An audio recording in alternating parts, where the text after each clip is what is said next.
जी अस्सलाम वालेकुम बच्चों, मेरी आवाज़ आ रही है सबको? वालेकुम अस्सलाम। Yes sir.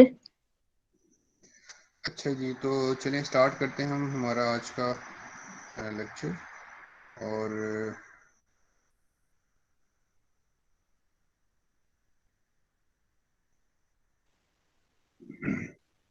जी हम डिस्कस कर रहे थे पैराथायराइड ग्लैंड, और हमने पैराथायराइड ग्लैंड से रिलेटेड उसके एनाटॉमी, हिस्टोलॉजी, उसकी रेगुलेशन, उसके एक्शंस और उसकी पैथोफिजियोलॉजी डिस्कस कर ली थी।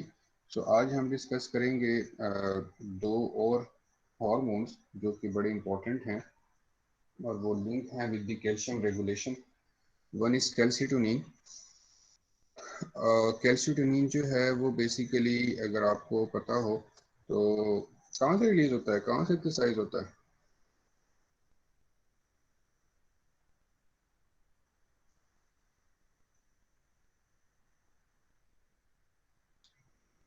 जी कैल्शिटोनिन। थायराइड ग्लैंड से सर। जी, तो कैल्शिटोनिन जो है बेसिकली स्ट्रेट चेन पेप्टाइड है जो कि सर जिसमें आवाज 32। बहुत कम आ रही है। जी अब ठीक है? अब सही आ रही है सर आवाज? लेकिन जब आप जी सर। चलिए, जब मैं बोलूंगा तो सही होगी। अच्छा, कैल्सिटोनिन जो है वो बेसिकली स्ट्रेट चेन पेप्टाइड है जिसमें जो 32 अमाइनो एसिड से बना है। और ये बेसिकली सिंथेसाइज होता है parafollicular cells of the thyroid gland. Thyroid gland के अंदर दो तरह के सेल्स थे। एक को हम फॉलिकुलर सेल्स कहते थे और दूसरे को हम पैराफॉलिकुलर सेल्स कहते हैं। जो फॉलिकुलर सेल्स हैं, those are mainly concerned with the synthesis and release of thyroid hormones, while the parafollicular cells या C cells, they are mainly concerned with the synthesis and release of calcitonin. So जो calcitonin की जो synthesis है वो भी just like parathyroid hormone होती है कि वो वही प्री प्रो कैल्सिटोनिन जो है वो आफ्टर ट्रांसलेशन राइबोसोम्स में बनेगा। और वो राइबोसोम्स में बनने के बाद वो इंटर होगा गोल्गी रफ एंडोप्लाज्मिक रेटिकुलम में। वहां पे उसकी क्लीवेज होगी, प्री पोर्शन रिमूव हो जाएगा तो प्रो कैल्सिटोनिन रह जाएगा। फिर प्रो कैल्सिटोनिन जो है वो इंटर होगा गोल्गी अपरेटस में, और फाइनल क्लीवेज होगी जिसमें से प्रो पोर्शन निकल जाएगा, रिमूव हो जाएगा, तो कैल्शिटोनिन बन जाएगा। एंड देन दैट कैल्शिटोनिन जो है वो स्टोर्ड होता है secretory vesicle in the parafollicular cells जब तक कि स्टिमुलेशन ना हो। So this is about the synthesis of calcitonin, which is very much similar to the synthesis of parathyroid hormones। और calcitonin जो है ये बेसिकली रिलीज होता है पैराफॉलिकुलर सेल से जब ब्लड कैल्शियम कंसंट्रेशन हाई होती है। लेकिन पैराथायराइड हार्मोन कब रिलीज होता है? जब ब्लड कैल्शियम लेवल लो होता है। जबकि कैल्सिटोनिन जो है उसकी ऑपोजिट है, जब ब्लड कैल्शियम लेवल इंक्रीज होता है। सो ये बेसिकली रिलीज होता है फ्रॉम दी पैराफॉलिकुलर सेल्स। और फिर कैल्सिटोनिन क्या करता है, वो बेसिकली बोन की रिजॉर्प्शन को रोकता है। बोन की रिजॉर्प्शन रोकेगी तो कैल्शियम और फास्फोरस की जो इनफ्लो है टूवर्ड्स द ब्लड वो भी रुक जाएगी, और कैल्शियम जो है वो रिटेन होना शुरू हो जाएगा विद इन दी बोन। सो एक तरह से जो कैल्शियम लेवल बढ़ना शुरू हो गया था वो आहिस्ता आहिस्ता नॉर्मलाइजेशन की तरफ जाता जाएगा। लेकिन लिटरेचर और बुक यही कहते हैं कि जो कैल्सिटोनिन है वो उस तरह से रेगुलेशन नहीं करता कैल्शियम की, प्लाज्मा कैल्शियम कंसंट्रेशन की, जिस तरह से पैराथायराइड हार्मोन करता है। बिकॉज ये देखा गया है कि जब ह्यूमंस के अंदर कोई थायराइड ग्लैंड डिसऑर्डर हो तो उनमें से जब थायराइड ग्लैंड रिमूव कर दिया जाए तो उस थायराइड ग्लैंड रिमूव करने से डेफिनेटली आपने पैराफॉलिकुलर सेल्स भी रिमूव कर दिए, तो वो रिमूव होने से या थायराइड ट्यूमर होने से कोई जो है कैल्शियम मेटाबॉलिज्म के अंदर कोई फर्क नहीं आता। जिस तरह से कैल्शिटोनिन का अगर इंपॉर्टेंट फंक्शन हो तो वो डेफिनेटली क्या करेगा, अगर ज्यादा कैल्शिटोनिन रिलीज होगा तो कैल्शियम लेवल को डिक्रीज करेगा। तो ये देखा गया है कि थायराइडेक्टमी से या थायराइड ट्यूमर में दोनों कंडीशंस के अंदर कैल्शियम कंसंट्रेशन के ऊपर कोई फर्क नहीं पड़ता रिमूव करने से। तो इस वजह से इसका एग्जैक्ट फिजियोलॉजिकल रोल अभी तक जो है वो पता नहीं है। लेकिन कहा जाता है कि इसके जो मेजर ये एक्शन है यही है कि जब ये रिलीज होता है तो इस तरह के फंक्शन परफॉर्म करता है। लेकिन इंक्रीज कैल्शियम लेवल को डिक्रीज करना वो इसका काम नहीं है, नॉर्मलाइज करता है। और हो सकता है इसके साथ कुछ और सोर्सेज हों जो कि बेसिकली इसके साथ रेगुलेट करते हों और वो कैल्शियम लेवल को, इसकी एक्टिविटी को ज़्यादा नहीं होने देते हों और वो कैल्शियम लेवल को ज़्यादा कम ना होने देते हों। सो ये डिफरेंट बातें थी अबाउट कैल्सिटोनिन जो कि मैंने आप लोगों के साथ डिस्कस की। अब आफ्टर कैल्सिटोनिन जो इम्पोर्टेंट एक दूसरा फैक्टर है that is vitamin D. Vitamin D जो है उसका बड़ा इंपॉर्टेंट रोल है इन कैल्शियम रेगुलेशन, क्योंकि ये काम करता है, it works in coordination with the parathyroid hormone and इसका जो मेन रोल है that is in the mineralization of the new bone. ये न्यू बोन की मिनरलाइजेशन को प्रमोट करता है। सो अगर तो विटामिन डी नहीं होगा तो न्यू बोन मिनरलाइजेशन जो है वो नहीं हो पाएगी और कंटिन्यूसली अगर पैराथायराइड हार्मोन की एक्टिविटी होगी तो अगर आपको याद हो पैथोफिजियोलॉजी में हमने डिस्कस किया था कि ऑस्टियोमलेशिया कंडीशन जो है वो डेवलप हो जाएगी, बोन वीकनिंग डिजीज शुरू हो जाएगी। तो विटामिन डी जो है उसकी अगर सिंथेसिस की बात की जाए तो बॉडी के अंदर विटामिन डी दो चीज़ों से, उसके जो सोर्सेज हैं वो दो हैं। एक तो थ्रू सनलाइट विटामिन डी बनता है bye from 7D hydro cholesterol, या तो 7D हाइड्रो कोलेस्ट्रोल से थ्रू सनलाइट कोलिकल्सिफेरोल बनेगा, या डाइट के थ्रू हम जो विटामिन डी ले रहे हैं वो है। तो विटामिन डी के दो सोर्सेज हैं। Cholecalciferol is basically the other name for vitamin D. So cholecalciferol body में दो तरीकों से आ सकता है, या तो डाइट के थ्रू हम लेंगे, या जो है वो स्किन में जब लाइट उसके ऊपर पड़ती है तो स्किन के अंदर बेसिकली 7 हाइड्रो कोलेस्ट्रोल होता है, वो यूवी लाइट की वजह से, सनलाइट की वजह से बेसिकली कन्वर्ट होता है कोलिकल्सिफेरोल में। ये कोलिकल्सिफेरोल जो है ब्लड के थ्रू ट्रेवल करता है टुवर्ड्स लिवर और लिवर में जाके इसकी हाइड्रोक्सिलेशन होती है। तो हाइड्रोक्सिलेशन होती है एट कार्बन नंबर 25। तो ये 25 हाइड्रोक्सी कोलिकल्सिफेरोल बना लेता है।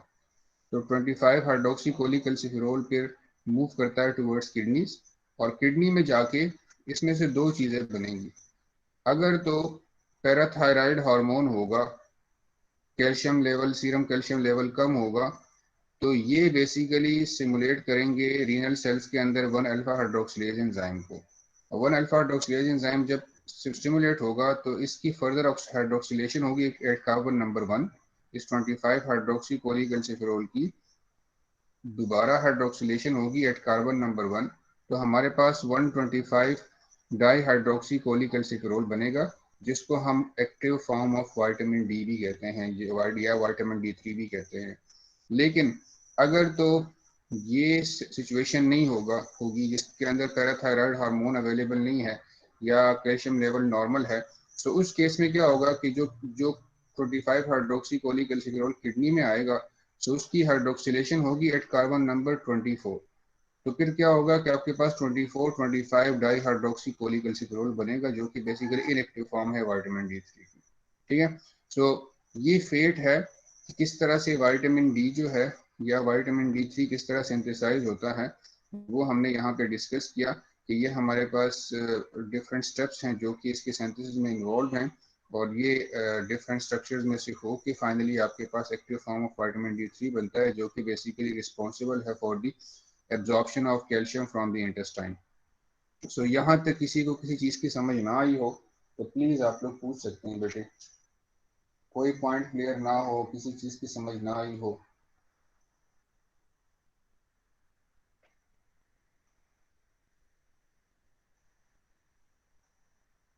Clear? Yes sir. Yes sir. चलें, यस सर। अब हम कुछ ऐसे फैक्टर्स जो हैं वो डिस्कस करते हैं जो कि 1 अल्फा हाइड्रोक्सिलेज की एक्टिविटी को बढ़ाते हैं। जब डेफिनेटली 1 अल्फा हाइड्रोक्सिलेज एक्टिविटी बढ़ेगी तो आपके पास active form of vitamin D3 भी बनेगा ज़्यादा। तो वो कौन कौन से फैक्टर्स हैं? सबसे पहले जो इम्पोर्टेंट फैक्टर है that is decrease plasma calcium concentration.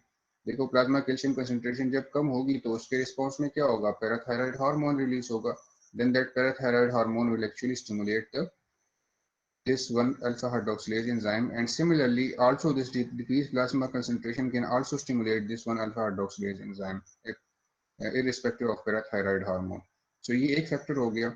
Second is the decrease plasma phosphate concentration, because normally क्या होता है कि फॉस्फेट जो है वो रीअब्जॉर्ब होता है, लेकिन इस कंडीशन में क्या होगा कि जो फॉस्फेट रीअब्जॉर्ब नहीं होता सो वो बेसिकली ये डिक्रीज फॉस्फेट कंसंट्रेशन भी स्टिमुलस है 1 अल्फा हाइड्रोक्सिलेज एंजाइम के लिए, और वो उस केस में भी विटामिन डी थ्री आपके पास सिंथेसाइज होगा। थर्ड जो फैक्टर है that is increase plasma concentration of parathyroid hormone, कि प्लाज्मा के अंदर जब पैराथायराइड हार्मोन कंसंट्रेशन बढ़ेगी, so that is also stimulus for the 1 alpha hydroxylase enzyme, और उस केस में भी आपके पास विटामिन डी थ्री सिंथेसाइज होगा। अब हम आते हैं इसके एक्शंस पे, विटामिन डी थ्री के एक्शंस क्या हैं। तो सबसे पहले अगर इसका जो सबसे इम्पोर्टेंट एक्शन है वो बेसिकली है अपॉन द इंटेस्टाइन। और इंटेस्टाइन में क्या होता है कि इंटेस्टाइन के अंदर जो इसका इम्पोर्टेंट रोल है वो ये है कि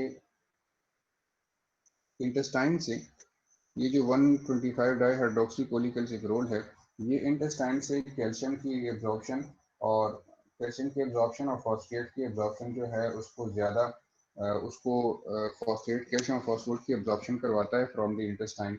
लेकिन इसका जो मेजर रोल है अभी तक वो कैल्शियम के बारे में हमें पता है कि कैल्शियम की एब्जॉर्प्शन जो है वो किस तरह से होती है।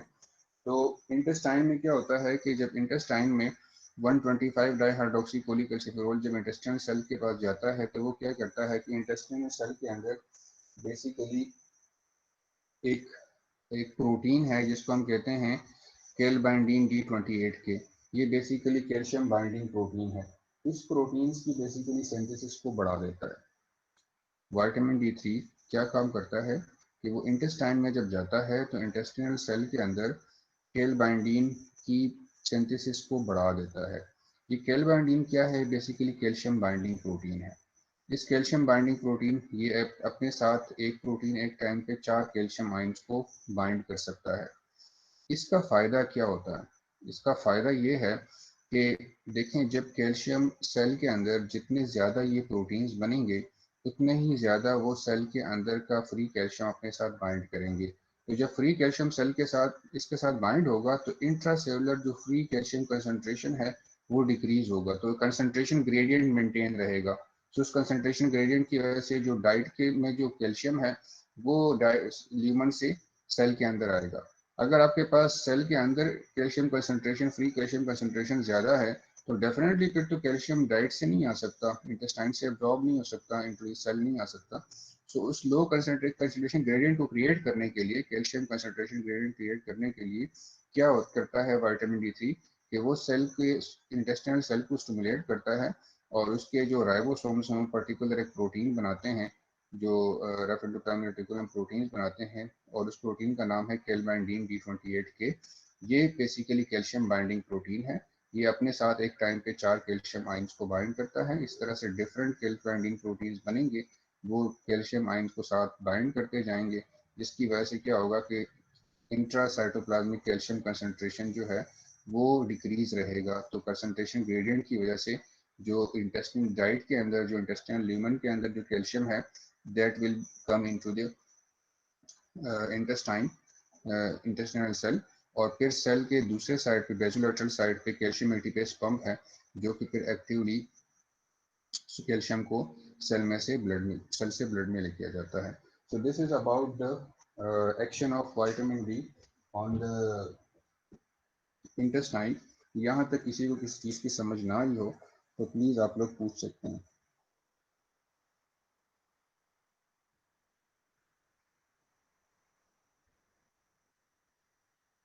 सर जो विटामिन डी स्किन के थ्रू एब्जॉर्ब होता है उसका मैकेनिज्म फिर कैसे होता है?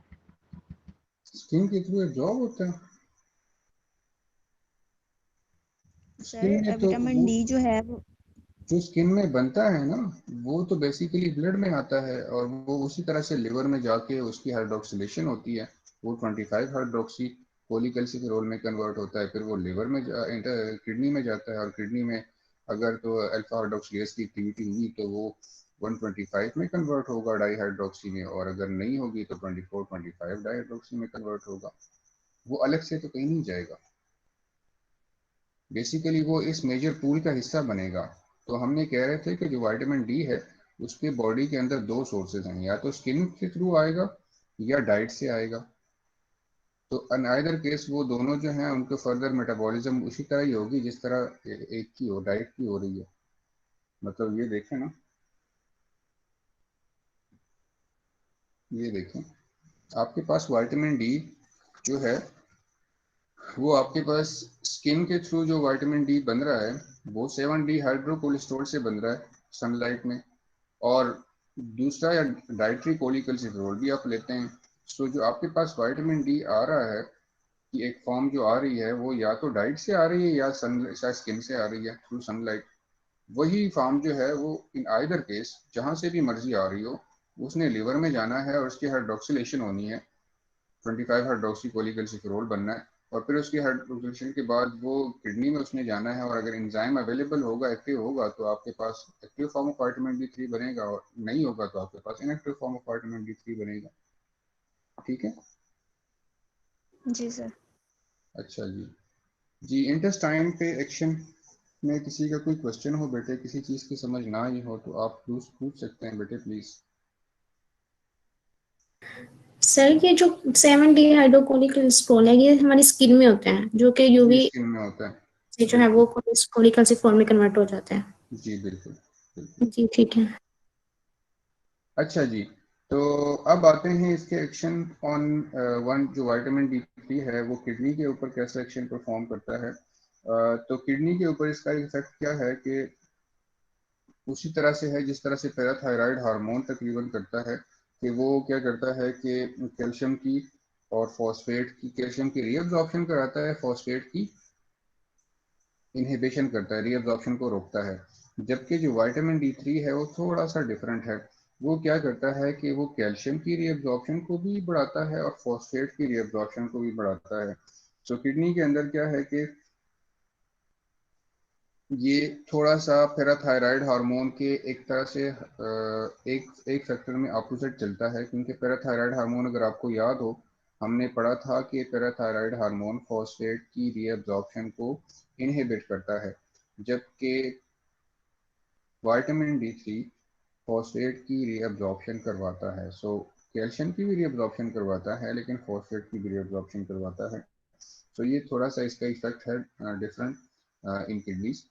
इसी तरह से अगर बोन में देखा जाए तो बोन में क्या करता है कि इन बोन जो विटामिन डी थ्री है ये पैराथायराइड हार्मोन के साथ काम करता है इकट्ठे, और ये बेसिकली ऑस्टियोक्लास्ट की एक्टिविटी को बढ़ाता है और बोन की रिजॉर्प्शन करवाता है। लेकिन ये देखा गया है कि अगर आपको याद हो जब हम फंक्शन पढ़ रहे थे वाइट पैराथायराइड हार्मोन के, तो उसमें हमने डिस्कस किया था कि पैराथायराइड हार्मोन के रिसेप्टर ऑस्टियोब्लास्ट के ऊपर मौजूद हैं, और इनिशियली वो ऑस्टियोब्लास्ट जब एक्टिवेट होंगे तो बोन फॉर्मिंग एक्टिविटी होगी। Then due to that action parathyroid hormone cytokine production साथ साथ होगी, and then those cytokine will actually increase the activity of osteoblast, so that bone resorption can occur। लेकिन vitamin D three जो है ये basically osteoblast की activation करता है, लेकिन साथ साथ इसका जो मेजर इफेक्ट है वो ऑन दी ऑस्टियोब्लास्ट है। इस वजह से ये जो है बेसिकली बोन की मिनरलाइजेशन को प्रमोट करता है। इस वजह से कहा जाता है कि जो विटामिन डी थ्री है it actually promotes the bone mineralization, although it works with the parathyroid hormone. जब पैराथायराइड हार्मोन होता है तो उस टाइम पे इट वर्क्स विद दैट, और ये ऑस्टियोक्लास्ट एक्टिविटी को स्टार्ट करवा देता है, बट इसका जो मेजर इफेक्ट है या मेजर एक्शन है वो ऑन दी ऑस्टियोब्लास्ट है, और ये बोन की मिनरलाइजेशन को प्रमोट करता है। सो ये हमारे पास ओवरऑल एक्शंस आ गए विटामिन डी थ्री के on the intestine, kidney and bone. तो इसके बाद हम आते हैं इसकी पैथोफिजियोलॉजी पे, कि पैथोफिजियोलॉजी इसकी क्या है।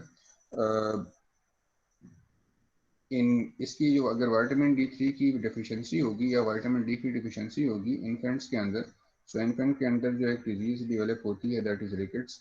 और रिकेट्स भी जो है बेसिकली बोन डिजीज है, आप सबको पता है कि उसमें बेसिकली बोन को जो है उसकी डीमिनरलाइजेशन होती है। अब विटामिन डी थ्री नहीं होगा, विटामिन डी नहीं होगा तो ये बोन की मिनरलाइजेशन नहीं हो पाएगी, तो बोन डीमिनरलाइज होगा और बोन वीक होगा। सो उस कंडीशन को कहते हैं हम रिकेट्स, जो कि इन्फेंट्स की डिजीज है। लेकिन अगर यही डीमिनरलाइजेशन एडल्ट एज में हो तो फिर उस डिजीज को हम कहते हैं ऑस्टियोमलेशिया। तो ऑस्टियोमलेशिया और रिकेट्स में फ़र्क क्या है? दोनों की इसके सिम्टम सेम है, दोनों डिफिशियंसी ऑफ विटामिन डी की वजह से होते हैं, लेकिन रिकेट्स जो है वो बच्चों में होती है और ऑस्टियोमलेशिया जो है वो एडल्ट्स के अंदर होती है। ठीक है, सो ये हमारे पास डिफरेंट सिनेरियो हैं जिसके अंदर बेसिकली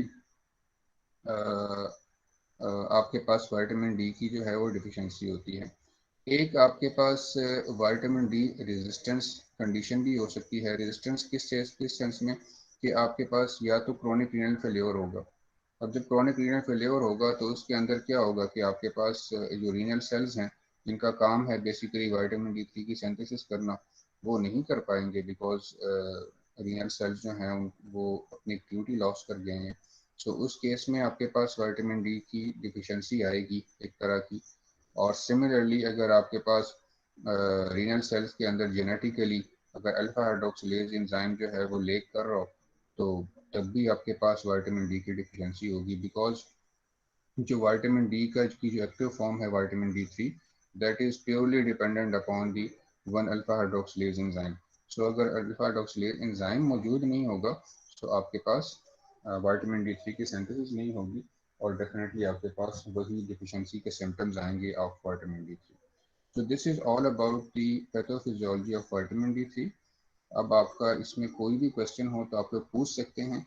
और ये जितना भी मैंने आपको बताया पैराथायराइड हार्मोन के बारे में, पैराथायराइड ग्लैंड के बारे में, फिर कैल्शियोटिनिन के बारे में, फिर विटामिन डी के बारे में, ये आप लिंडा की बुक से आप अगर 5th एडिशन आपके पास है तो आप पेज नंबर 435 से पेज नंबर 445 तक आप इसके लिए पढ़ेंगे। ठीक है जी, कोई क्वेश्चन हो किसी का बेटे? क्लियर सबको? No sir. अच्छा, यस सर। एक सेकेंड, मैंने